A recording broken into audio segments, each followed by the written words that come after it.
Hello friends, welcome to my channel. આજે આપણે બનાવીશું સૂકી ભેલ અને તે પણ ઇન્સ્ટન્ટ. તો આવો શરૂ કરીએ. સૌથી પહેલાં કચુંબર બનાવી લઈશું આપણે. અહીંયા 2 નાની ડુંગળી લીધી છે મેં અને એને આ રીતે આપણે કટ કરી લેવાની છે.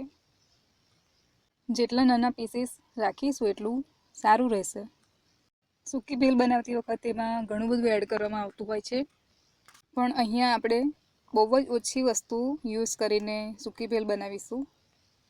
અહીંયા તમે કાકડી પણ નાખી શકો છો. જ્યારે આપણી પાસે સમય નથી હોતો ત્યારે આ રીતે રેડી કરેલું જો હોય તો આપણે ઇન્સ્ટન્ટ જ ખાઈ શકીએ છીએ બનાવીને.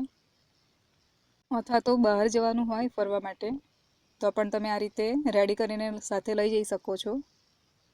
નાના જ બાળકોને પણ તમે ઇન્સ્ટન્ટલી ભેલ બનાવીને આપી શકો છો આ રીતે.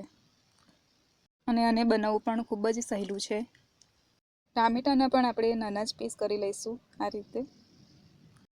બહાર જતી વખતે જો તમે આ રીતે નાના પીસીસ કરીને કોઈ નાની ડબ્બીમાં પણ લઈ જઈ શકો છો સાથે.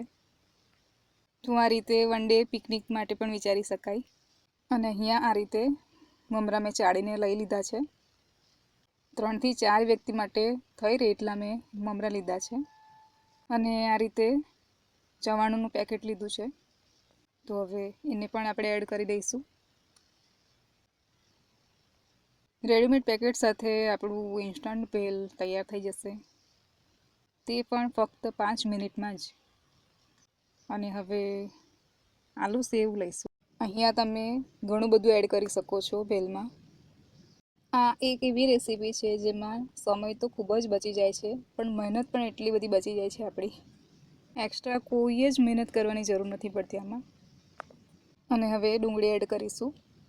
કચુંબરનું પ્રમાણ તમે ઓછું વધતું કરી શકો છો. હું અહીંયા ક્વોન્ટિટીના હિસાબે જ લઈ રહી છું કચુંબર. બહુ વધારે પડતું નહીં અને ઓછું પણ નહીં એવું આપણે એડ કરીશું. અહીંયા આપણે કોઈ સ્પેશિયલ મસાલો પણ રેડી નથી કરવાનો રહેતો. અને હવે ટામેટાં એડ કરી દઈશું આ રીતે. હજુ તો ભેલ પૂરેપૂરી બની પણ નથી અને મોઢામાં પાણી આવી જાય એવું દેખાઈ રહ્યું છે. કચુંબર એડ થઈ ગયા પછી 1 ચમચી મીઠું નાખીશું. મીઠું બહુ વધારે પ્રમાણમાં નહીં લેવાનું. 1/2 ચમચી રેગ્યુલર મરચું નાખીશું. તમે ઓછું વધતું કરી શકો છો. 1 ચમચી ચાટ મસાલો નાખીશું. અને હવે અડધી ચમચી ગરમ મસાલો નાખીશું. અને ભેલને ચટપટું વધારે બનાવવા માટે લીંબુનો રસ થોડો એડ કરીશું. તો આપણી બધી જ સામગ્રી એડ થઈ ગઈ છે અને હવે બધું સારી રીતે મિક્સ કરી લઈશું. કેટલું કલરફુલ લાગે છે જોતાં જ. તો આમ સરસ રીતે મિક્સ કરી લઈશું બધું જ. એક સરખો ટેસ્ટ બધામાં મિક્સ થઈ જાય એ રીતે આપણે મિક્સ કરી લેવાનું છે. જો તમે વધુ સ્પાઇસી ખાતા હો તો તમે વધુ મરચું એડ કરી શકો છો. અને ફાઇનલી આપણી સૂકી ભેલ રેડી છે. તો આ રીતનો કોન બનાવીને મેં રેડી જ રાખ્યો હતો. અને બજારમાં મળતી ભેલને આપણે ઘરે જ રેડી કરી લીધી છે. તો જોઈને જ ખાવાનું મન થઈ જાય એવી ભેલ આપણી રેડી થઈ ગઈ છે.